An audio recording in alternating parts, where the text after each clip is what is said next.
I lived and hunted in southern Iowa for 25 years, from 1995 through 2019. And during that time, I suffered through 4 EHD outbreaks. So in today's episode of Hoyt's Bowhunting Whitetails, I'm going to talk about all 4 of those and go into details about how many deer died during each outbreak and what the aftermath was in each case. Hoyt's Bowhunting Whitetails is brought to you by Redneck Blinds, Code of Silence Apparel, the Hunt Stand app, Whitetail Institute, Research Equals Results, B3 Archery, Muddy Outdoors Tree Stands, Stealth Cam Trail Cameras, My Outdoor TV, and Hoyt.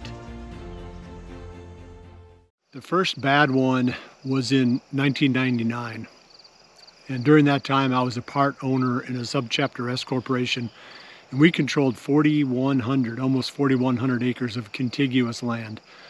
It was pretty impressive, really. I mean, we had deeded, the subchapter S owned 3,600 and some, and then we leased 400 acres from the neighbor.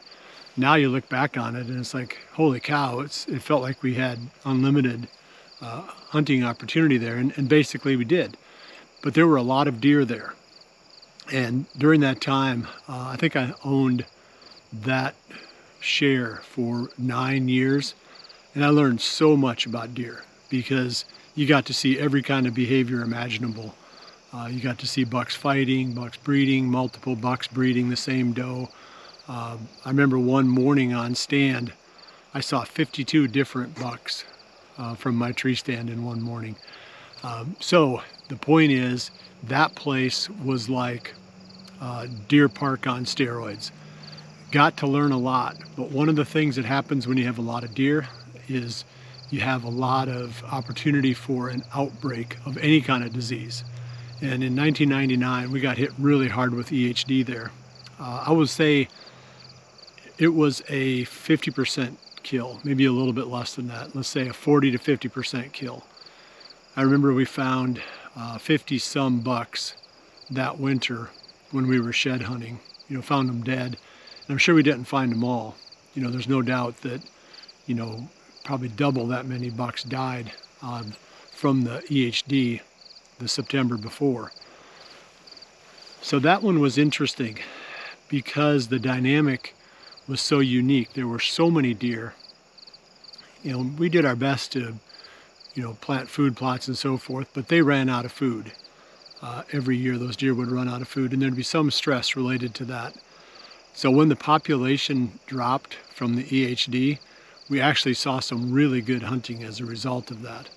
I remember during the 1999 season, so that would have been after the die-off, I passed up a really nice buck. I figured he was 3 years old, and I thought, well, this is the poster child for letting them go so they can grow. And the next year, one of the other owners, Larry Zock, killed that buck, and he had put on at least 85 gross inches from 1999 to 2000 when Larry killed it. And I don't know if a buck puts on 85 gross inches if he's overcrowded. It's possible. I don't know everything there is to know about whitetails, that's for sure. But it seemed kind of a little bit coincidental that our best hunting on that property took place during the 3 or 4 years after that big die-off in 1999. Because the EHD wasn't selective. It was killing bucks, does, fawns. It pretty much, you know, took a cross-section right out of the herd. So I remember 2022, for example, I killed a nice buck. My friend Dan Knazel killed a nice one. My friend Jim Hill killed a nice one. I think Jim might have killed a really nice one in 2001 too. We just had a nice run there of several years when we were killing the best deer during that whole 9 years. Was shortly after that EHD outbreak. So in that case, it was a little bit of a blessing. But most cases, EHD doesn't leave you better. It leaves you worse. In, let's see, 2002, I started buying land under my own name. So I started spending less time on the subchapter S property and more time on my own property. And finally, by I think 2003, I had sold out of the corporation. And I wasn't too far away with the land that I owned. So I had a lot of the same kind of herd dynamics, pretty high density, unbelievable opportunity to see lots and lots of deer, and you know, being just outside of that bullseye of high density, I saw a lot of bucks. I had a lot of bucks on my property, and there were some really nice ones. So I kept buying there until I ended up with, you know, a property that's really pretty good size. But that's a story for another day. Let's talk about the first outbreak that I had on that property. It was 2005. So that would have been, I think, so we had an outbreak in 98. Is that right? Yeah, because we were finding all the deer, I think, during the winter of 99. Is that right? I can't remember. So anyway, the point is, it was roughly 6 to 7 years later in that same area I got hit on the new farm. And by then I had accumulated enough ground that you know, you could tell when something had changed. And I would say that was a 20% kill, maybe 15 to 20% kill. And to be honest with you, I didn't even notice it. And we found a number of nice bucks dead, shed hunting that following winter and early spring. But that level of EHD with a high deer density like that didn't hardly make a difference. I'm sure there were individual bucks. Had I had a lot of trail cameras out, and had I been hunting specific bucks during that time, I probably would have felt the pain a little bit more. But the reality was, I was just hunting, you know, good buck sign, travel corridors, just taking whatever, you know, the good Lord brought past my tree stands. I wasn't being as selective as later I became. So I didn't really see the difference. I didn't really notice it. It was sort of like a non-event. I'm like, yeah, whatever. You know, it thinned the deer density down a little bit, and that area needed it anyway. So it seemed okay. I wouldn't say there was a positive result. There just was a neutral result. But then the real hit came in 2012. Is that right? It was yes, it was the summer of 2012. And boy, in September, we started finding bucks already. By late September, bucks dead. You could smell them when you went out, you know, putting trail cameras out, pay attention to the wind, and you put your nose to the wind and you find the carcass, and there was a lot of dead deer. That was the one that really set me back. That was the one that made me very, I would say, disenchanted with owning land in areas where EHD is common, because it took 75+% of my bucks. I won't say that it took 75% across the boards. It seemed like it took the bucks more selectively in 2012. And I've got a theory about that. You know, we had a lot of really big ones. Gosh, there was a lot of big bucks on that farm at that time. So there was a lot of antler, and you know, the antler's got blood flowing through it, and it might be a really easy target for a midge, you know, looking to bite the deer. So maybe it does select bucks with bigger antlers in that way, because it's easy, like I said, for the midge to find a blood supply rather than having to go through all the hair, all the hide. But maybe I'm wrong. I'm no expert on EHD. All I know is I've lived through enough of it now that I don't want any more of it. But so anyway, that was a bad one. Took out a lot of really nice deer. Gosh, that farm in 2011, I think, had to have been one of the very best in the whole country. There was so many big deer there, and I'd worked so hard with all the practices, all the habitat, all the food plot work, you know, passing up bucks, shooting tons and tons of does, getting the herd where, you know, it was very well balanced, buck to doe ratio in balance, probably with the habitat, maybe a little high density, not too bad. But then the EHD just creamed us. So the real question now is what happened after that one, because I know there's parts of the country right now that are going through that same thing where they just got pounded. You know, I know people in some parts of Ohio got hammered, and I know there have been years where Illinois has got hit hard, northern Missouri has gotten hit hard, southern Iowa, you know, in the area where I was at, and other areas within southern Iowa would get hit hard occasionally. What was the outcome? That one, there was no silver lining. It was all bad. It took years for that farm to bounce back. The first year after the EHD, there was a few mature bucks around. I called them the survivors or the leftovers. And, I hunted those. I think I killed a couple of them in 2013. And then I believe 2014, I never even drew my bow. I think I hunted 60 days and never had a mature buck. I don't know if I even saw a mature buck. I might have seen one fleetingly, for a few seconds on one hunt, but didn't even shoot a doe, which is very rare for me on that farm. So 2014 was a complete bust. 2015, I shot an old kind of crusty buck and again, he was about the only one on the farm that had any age to him. And it goes back to the simple math. It takes 5 years to grow a 5-year-old buck. So if you're trying to hunt mature bucks, then you have a bad EHD outbreak and it wipes out 70 plus 80% of the bucks on the property. You don't have a very good starting point. It takes a long time to fill all those age classes back in again, because you're not just trying to grow them to 5, because a small percentage of the bucks aren't going to make it to 5. Between hunting pressure, buck mortality, it's not like every buck that you let go makes it to 5. So let's say, a minority make it to 5. Well, now you've got a few there to hunt 5 years later, and maybe a couple of survivors that, filtered along into some of the upper age classes.